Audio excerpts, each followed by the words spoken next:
ॿुधाईंदो हलूं सिंध में तकरारी कैनालनि ख़िलाफ़ मुख़्तलिफ़ हंधनि ते एहतजाज जारी आहिनि जंहिं सबब हाईवेज़ ते ट्रैफ़िक मुतासिर आहे। वॾे अंग में ट्रकूं, ट्रॉलर ऐं ॿियूं गाॾियूं सामान समेत हाईवेज़ ते बीठल आहिनि जंहिं करे अरबे रुपयनि जो नुक़सान थी रहियो आहे।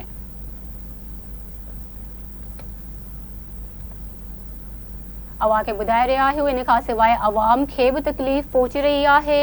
सिंध में तकरारी कैनालनि ख़िलाफ़ मुख़्तलिफ़ हंधनि ते एहतजाज जारी आहिनि जंहिं सबब हाईवेज़ ते ट्रैफ़िक मुतासिर आहे। वॾे अंग में ट्रकूं, ट्रॉलर्स ऐं ॿियूं गाॾियूं सामान समेत हाईवेज़ ते बीठल आहिनि जंहिं करे अरबे रुपयनि जो नुक़सान थी रहियो आहे। इन खां सवाइ अवाम खे बि तकलीफ़ पहुची रही आहे।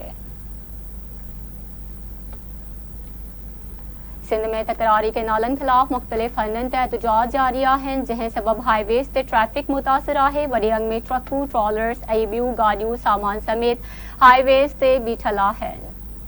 अवां खे ॿुधाए रहिया आहियूं सिंध में तकरारी कैनालनि ख़िलाफ़ मुख़्तलिफ़ हंधनि ते एहतजाज जारी आहिनि। वॾे अंग में ट्रकूं, ट्रॉलर ऐं ॿियूं गाॾियूं सामान समेत हाईवेज़ ते बीठल आहिनि जंहिं करे अरबे रुपयनि जो नुक़सान थी रहियो आहे। इन खां सवाइ अवाम खे बि तकलीफ़ पहुची रही आहे।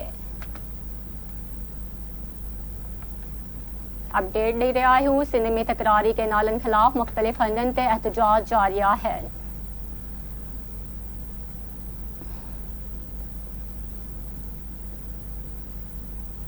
ऐं हवाले सां असां लाइन ते मौजूद आहे सूबाई वज़ीर सैयद नासिर हुसैन शाह। अस्सलामु अलैकुम सर। वालेकुम अस्सलाम। सर ॿुधाए जो त सिंध जे मुख़्तलिफ़ हंधनि ते धरणनि सबब ट्रैफ़िक ब्लॉक आहे, इन बाबति तव्हां छा चवंदव? जेको चेयरमैन बिलावल साहब ऐं प्राइम मिनिस्टर साहब ऐं चीफ मिनिस्टर साहब जी जेका मीटिंग थी उन में इहो तय थी वियो त इहे कैनाल जेके आहिनि इहो मनसूबो इहो ख़तमु थी वियो आहे ऐं उनजी बाज़ाब्ता ऐलान जेको आहे इहो 2 मई ते जेका CCI जी मीटिंग थींदी उन में थींदो। उन खां पोइ असां रिक्वेस्ट कईसीं जेके बि धरने ते आहिनि त उहो धरनो ख़तमु कयो वञे त जीअं माण्हुनि खे आसानी थिए। इहो सिलसिलो आहे ऐं उन में असांजो हाणे बि अर्ज़ु इहो ई आहे त इहे धरना ख़तमु कया वञनि जीअं माण्हुनि खे आसानियूं थियनि ऐं असांखे हिननि सभिनि लाइ इज़त व एतिराम आहे जेके जेके सिंध जे कॉज़ लाइ ॻाल्हाइनि पिया, जदोजहद कनि पिया, असांजा साईं आहिनि उहे सभई, पर उन्हनि खे इहो ई अर्ज़ु कयो आहे त हाणे इन ॻाल्हि जॾहिं हिकिड़ी ख़तमु थी वई आहे त उनखे छाजे करे हाणे वधीक माण्हुनि खे परेशानियुनि में विझे। अच्छा सर ॿुधाए जो ही जेके एहतजाज कंदड़ आहिनि इन सां कोई फॉर्मल तव्हां राब्तो कयो आहे? जी बिल्कुलु असांजे मोहतरम जेके होम मिनिस्टर साहब आहिनि ज़ियाउल अंजार साहब जो राब्तो आहे, ईअं ॿियनि दोस्तनि जो बि हूंदो, उहो उन्हनि सां ॻाल्हाइनि पिया या असां चऊं था त ठीकु आहे हली हिकिड़ो जेको वॾो धरनो लॻियल आहे बबरलो ते अवल त उहो बि ख़तमु कजे, पर जे नथा कनि त उहो भले रहे।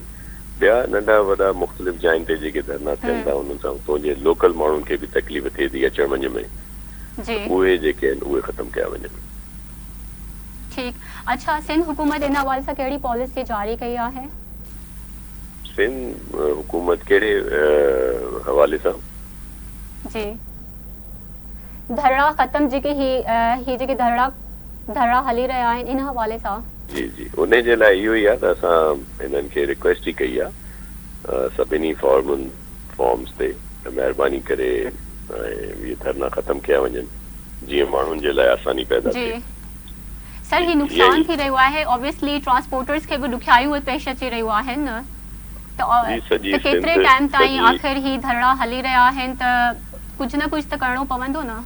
जी बिल्कुलु असां इन करे ई उन्हनि खे चयो आहे त महिरबानी कनि, छाजे करे जो इहो सिंध जो ई नुक़सान थिए पियो। इहो जेको बि मुआशी सिचुएशन आहे इन में जिते गाॾियूं फाथी पयूं आहिनि छा इहे सिंध जूं न आहिनि, छा इहे सिंध जे वापारियुनि जूं या सिंध जे ॿिया जेका कम्यूनिटी आहे उन जूं न आहिनि, त सिंध जो नुक़सान थिए पियो ऐं मसइलो जॾहिं हल थी वियो आहे त हाणे इन खे वधीक न कजे ऐं इहो ई असांजी रिक्वेस्ट आहे ऐं इन लाइ ॻाल्हायूं पिया छो त ॾिसो गवर्नमेंट वटि खोड़ सारा ऑप्शन्स हूंदा आहिनि, पर छो त हे सभु सिंध जे कॉज़ ते गॾु थियल आहिनि, असां हिननि जी इज़त कयूं था पिया। भले खोड़ सारी संगत असां लाइ जेको वणे थी करे पीपल्स पार्टी लाइ गवर्नमेंट लाइ, पर असांखे हुननि लाइ एतिराम आहे और इहो ई इन करे उन्हनि खे ॻाल्हियूं हलनि थियूं ऐं मां वॾो पुरुमीद आहियां त इन ते का मुस्बत मोट ईंदी ऐं इहे धरना जेके आहिनि इहे ख़तमु कया वेंदा। ठीक, अच्छा सर इहो ॿुधाइजो जेको CCI जो इजलास थींदो 2 मई ते इन मां तव्हांजे मतिलबु लाइक छा उमेद आहे? ॾिसो CCI जी इन में असांखे 100% उमेद आहे। हुनजी वजह इहा आहे, ॾिसो इहो ख़दशो खोड़ सारा दोस्त कनि था पिया त तव्हांजा नंबर ई कोन्हनि जे CCI में वधीक अक्सरियत हुननि जी आहे जे उहे न मञिया त छा थींदो। ॾिसो हिन वक़्तु सिचुएशन चेंज आहे। असां वाज़े करे चुका आहियूं त जे इहे कैनालनि वारो मनसूबो ख़तमु न कयो वेंदो बाज़ाब्ता तौर ते CCI वारे इजलास में त असां हुकूमत सां गॾु न हलंदासीं।